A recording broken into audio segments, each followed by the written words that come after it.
Bonjour, je suis Serge Moran, chercheur en écologie de la santé et travaillant en Asie du Sud-Est. Je suis également membre du groupe consultatif technique indépendant en appui à Nature for Health. Je vais passer quelques minutes à vous parler du rôle de l'environnement et des écosystèmes dans la prévention des pandémies. De nombreux travaux ont été accomplis en santé animale et santé humaine pour freiner l'émergence des maladies zoonotiques et leur propagation. Malheureusement, peu de choses sont faites pour préserver la nature afin d'obtenir des résultats en matière de santé. Nous savons que l'environnement joue un rôle clé dans le maintien de notre santé. Nous savons que les personnes, les animaux et les plantes dépendent d'un environnement sain.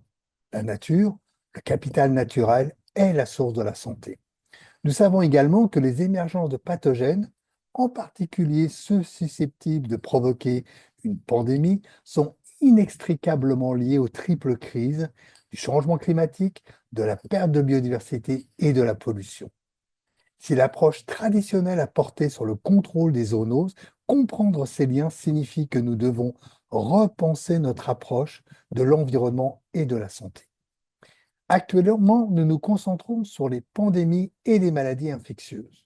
Mais adopter une approche une seule santé doit inclure la prévention de plusieurs facteurs, notamment la détérioration de l'environnement et les pollutions de nos terres, nos mers et nos sources de nourriture. Nous devons préserver la biodiversité indispensable à nos sociétés.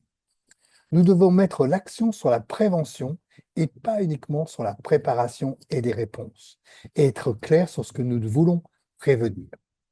Nature for Health, comme son nom l'indique, préconise des mesures préventives conformes à la définition donnée par le panel d'experts de haut niveau Une seule santé, ou OLEP, sur la prévention primaire des émergences de maladies infectieuses. L'OLEP donne la définition suivante: la prévention de la propagation d'agents pathogènes des animaux aux humains signifie que le paradigme de contrôle des maladies infectieuses passe du réactif au proactif, prévention primaire. La prévention comprend la prise en compte des facteurs d'émergence des maladies, à savoir les facteurs écologiques, météorologiques et anthropiques, qui augmentent le risque d'émergence et de propagation afin de réduire le risque d'infection humaine. Cela suggère que nous devons travailler en amont afin de pouvoir réellement réduire le risque à la source plutôt que de lutter contre les maladies infectieuses lorsqu'elles sont installées chez les animaux et les humains. Nous devons nous éloigner d'une approche purement anthropocentrique, axée sur des résultats à court terme en matière de santé humaine, afin d'adopter une approche préventive basée sur la santé des écosystèmes, pour en fin de compte le bénéfice à long terme de la santé humaine. Nous devons nous attaquer aux causes profondes et renforcer la résilience et l'adaptation des sociétés humaines, des animaux et des écosystèmes aux risques sanitaires toujours changeants. Comment pouvons-nous y parvenir? La surveillance est importante, la réponse est importante, la résistance aux antibiotiques est importante, mais s'appuyer uniquement sur ces éléments après chaque épidémie signifie que nous passons à côté de tous les facteurs en amont. La prévention primaire en amont signifie de s'attaquer aux facteurs d'émergence des maladies infectieuses au niveau de l'écosystème.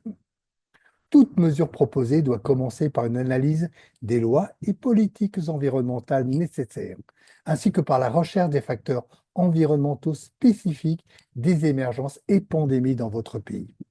Nous devons changer de mentalité sur la manière de prévenir les pandémies et nous devons collectivement investir davantage dans la prévention en amont, qui est ancrée dans la santé de l'environnement et la liée à l'action climatique, à la conservation de la biodiversité et au contrôle de la pollution et des déchets.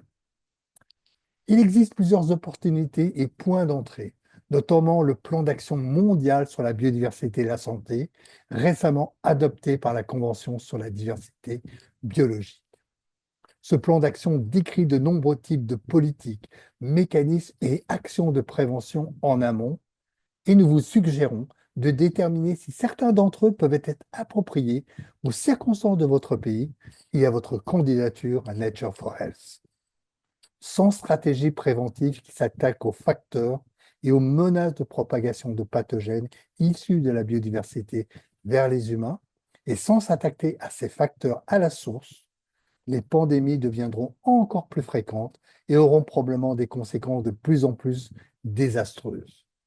Nature for Health consiste à inclure l'environnement dans ses stratégies et c'est par là que tout doit commencer.